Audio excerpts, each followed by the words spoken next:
everybody? It's your boy Arrington Alexander Crawford here, The Billion Brand with Embassy Media TV once again. And we are pleased to have before us today Mr. Cory himself from America's Next Top Model Cycle 20. He's definitely a professional at what he does. So we want to make sure that him being a Philadelphia, resident, helps to bring those that are in Philadelphia up to the knowledge of the business and things like that. How do you think that today is going to work based on you doing this seminar for these young people and even the adults? How would you expect?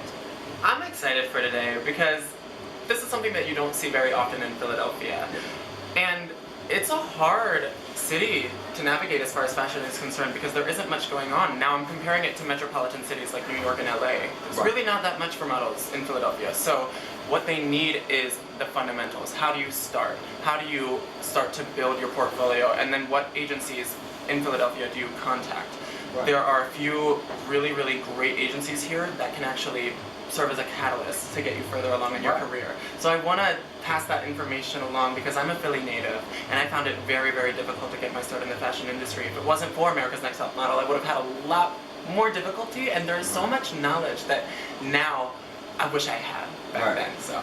So I want you to just share with them a little story. We had a business meeting one day, and after that we had a chance to speak and just converse a little further. So of course anyone would ask, how did America's Next Top Model come about? And so I said, did you model before that or not? And you said what? No.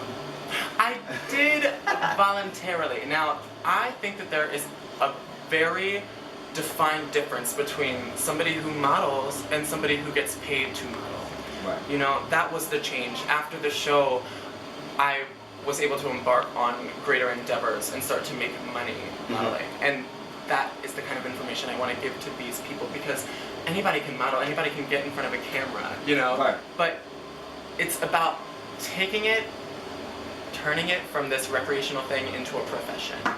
So from the time before you went on American Top Model until this point right now, what is your biggest accomplishment as a model in the industry and career-wise, and where do you plan to go from here? Definitely walking in the final Mercedes-Benz Fashion Week at Lincoln Center in New York for House of Byfield. That was monumental for me. That was a dream for me actually to be on that runway, and when I heard it was the last time they were going to be having Mercedes-Benz Fashion Week at Lincoln Center, I was like, oh my god, like if I don't get into this show, it's going to kill me. So yeah, that was definitely my biggest accomplishment. So where do you see yourself going from this point forward?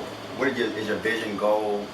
I just want to keep on loving and living life, of course, but I work every day to progress in this industry, and my passion goes beyond modeling too. I also have a great passion for event hosting and music and just all things entertainment. So whatever comes my way, I'm open to the universe, and I just will, continue to flourish and find success because I don't say no to anything. I'm very open. I'm just always out there trying to find the next thing. So, Now I know one of the things to highlight real quick, one of the things we did talk about that you mentioned now about you doing not just this, but the hosting and the singing and stuff of that nature. You mentioned one of the key points, give a little preview for what he'll talk about in class, of how you market yourself as different things and see which one you can catch yourself on if you have the ability to do it, such as if singing or acting, whatever. Well, a lot of our participants are kids, and in the commercial world of fashion, casting directors want to see happy kids. They want to see kids who love what they do. So in their portfolio, I think it's important that they display that they have photos that show them doing things that they love. Like if they're really talented at a sport or if they love to play the piano.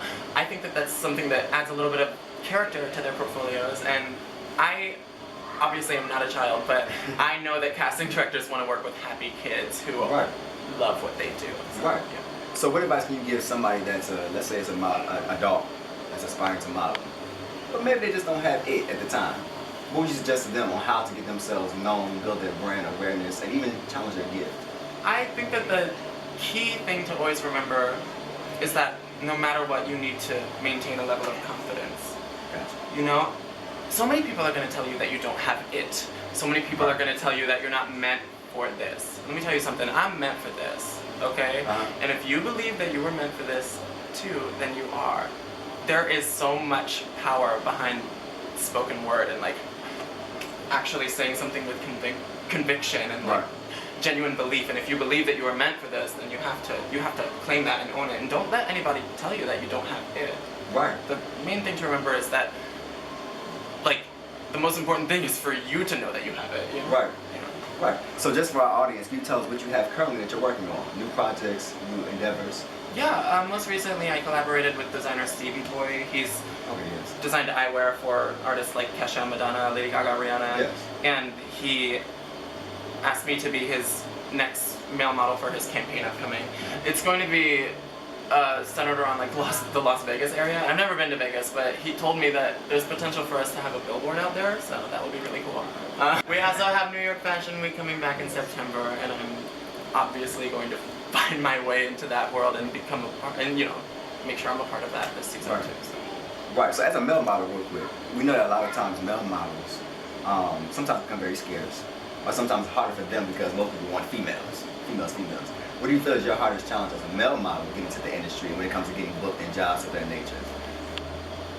Men don't really compete with women in the industry, so in some ways you have that working to your benefit. In other ways it's harder because there are obviously less jobs. It is a female-dominated industry. But we just had our first men's week in New York, our first New York Fashion Week centered around men.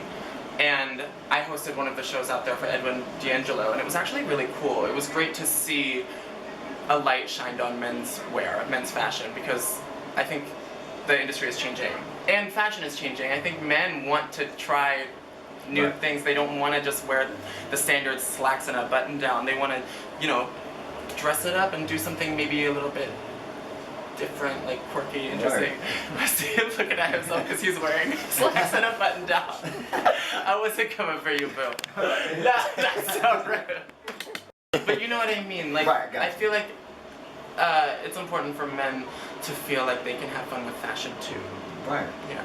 Got you. Great. Well, definitely let everyone know where they can find more information about you, what you're doing, your social media handles, all that good stuff. Yeah, if you're not following me, please follow me at Cory W4DE on Twitter, Instagram, and then if you go to facebook.com/CoryWadeOfficial, that's my official fan page on Facebook too.